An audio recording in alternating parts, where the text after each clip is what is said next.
దేవునికి వ్యతిరేకమైన కార్యాలు, మీ కుటుంబానికి వ్యతిరేకమైన కార్యాలు ఎన్నో చేశారేమో.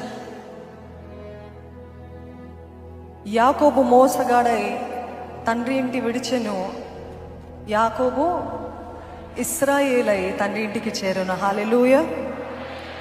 మన గతం ఎలాగున్నప్పటికీ ఆయనతోటి మనము పెనుగులాడి, దేవా నాకు ఇటువంటి జీవితం వద్దు, ఈ గత జీవితము, ఈ పాపపు జీవితంతో ఇంకా నాకు ఎటువంటి పొందు లేదు, I'm cutting of. Can you divorce your past life? వివాహం అయిన తర్వాత కాదు, యువర్ పాస్ట్ లైఫ్. నాకు దీంతో ఇంకా ఎటువంటి సంబంధం వద్దు ప్రభువా అని దేవుని సన్నిధిలో ఈరోజు నేను పెనుగులాడటానికి సిద్ధంగా ఉన్నానన్న వారు ఉన్నారా? చేతులు ఎత్తి చూపిస్తారా? I want to fight, I want to fight.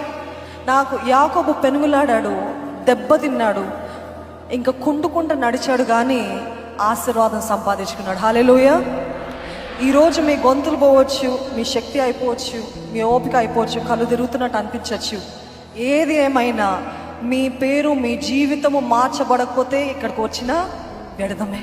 కాబట్టి దేవుని సన్నిధిలో పెనుగులాడుతూ, దేవా until you bless me I will not leave this place. Hallelujah. నీవు నన్ను ఆశీర్వదిస్తే తప్ప నేను నిన్ను విడిచిపెట్టను అని చెప్పగలిగిన వారు ఉన్నారా? ఉన్నట్లయితే బిగ్గరగా హల్లెలూయా అని చెప్తారా? అది మొదలుకొని తరతరాల దీవెన యాకోబు చూశాడండి.